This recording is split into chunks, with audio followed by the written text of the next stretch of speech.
그대와 함께 달려 Ready for action, let's go 첫 번물을 찾으러 Halo semuanya, Kami dari kelompok 11 akan membahas bakteri tentang Neisseria gonorrhoeae. Tapi sebelum itu, kami akan memperkenalkan diri kami masing-masing. Perkenalkan, nama aku Esther Julianti Purba dengan NIM 063. Perkenalkan, aku Khairunisa dengan NIM 082. Perkenalkan, aku Mikael Parulian Sulaladi dengan NIM 079. Aku Anjali Bisere dengan NIM 072. Aku Ignacia Arvini Gita Bersilara dengan NIM 087. Simak videonya ya!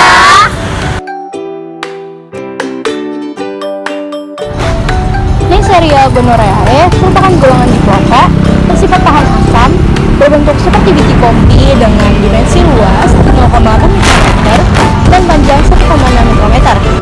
Infeksi oleh Neisseria gonorrhoeae menyebabkan supurasi pada daerah jaringan yang terinfeksi, lalu dilanjutkan dengan peradangan dan fibrosis. Neisseria gonorrhoeae biasa ditemukan berdempetan atau berada di dalam sel polimorfer nuklear atau PMN. Secara morfologi, bakteri Neisseria gonorrhoeae terdiri atas 4 tipe. Tipe 1 dan tipe 2 mempunyai vili dan bersifat virulen atau menyebabkan penyakit. Sedangkan tipe 3 dan tipe 4 mempunyai vili namun tidak memiliki sifat virulen sehingga tidak menyebabkan penyakit.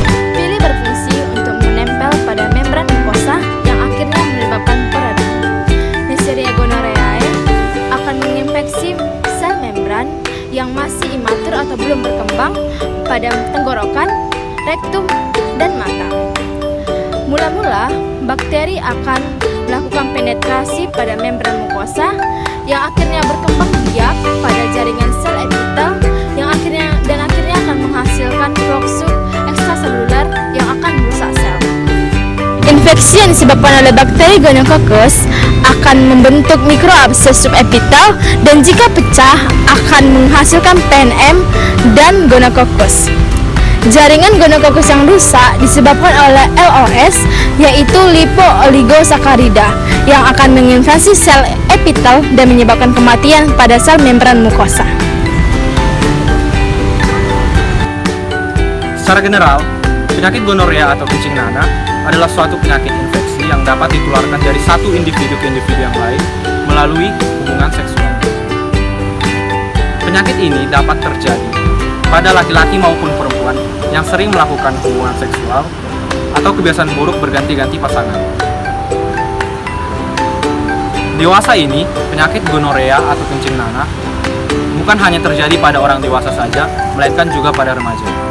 Adapun penyakit gonorea pada umumnya ditemukan secara asimptomatik oleh para pasien.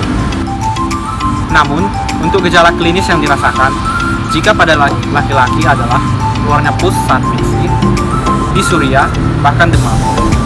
Sedangkan pada perempuan, gejala yang dirasakan yaitu nyeri pada abdomen, poliuria, disuria, keluarnya pus dari vagina, dan demam.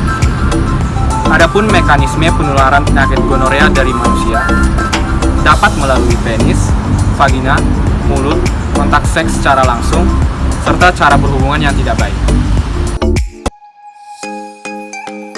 5 gejala penyakit yang disebabkan oleh bakteri Neisseria gonorrhoeae adalah yang pertama, urin bernanah. Biasanya pada perempuan terjadi keputihan.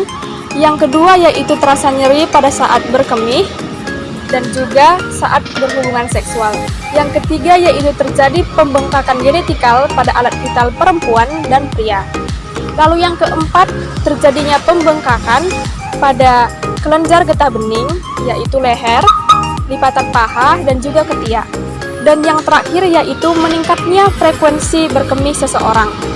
Gejala-gejala tersebut tidak langsung dirasakan oleh penderita. Biasanya 7-14 hari setelah penderita melakukan kontak seksual dengan penderita sebelumnya. Pada penderita akut akan terjadi radang panggul pada perempuan dan juga penyakit epididymitis pada laki-laki. infeksi gonorer dapat diobati dengan pemberian antibiotik.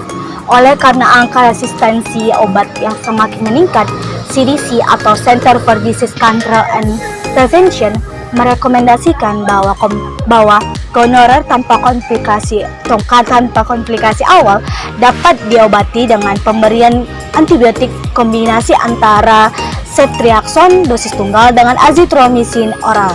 Nah, pada penderita yang memiliki alergi terhadap antibiotik golongan cephalosporin atau ceftriaxone dapat diberikan antibiotik gemiflazosin oral atau dapat mengkombinasikan antibiotik antara gentamicin injeksi dengan azithromycin oral.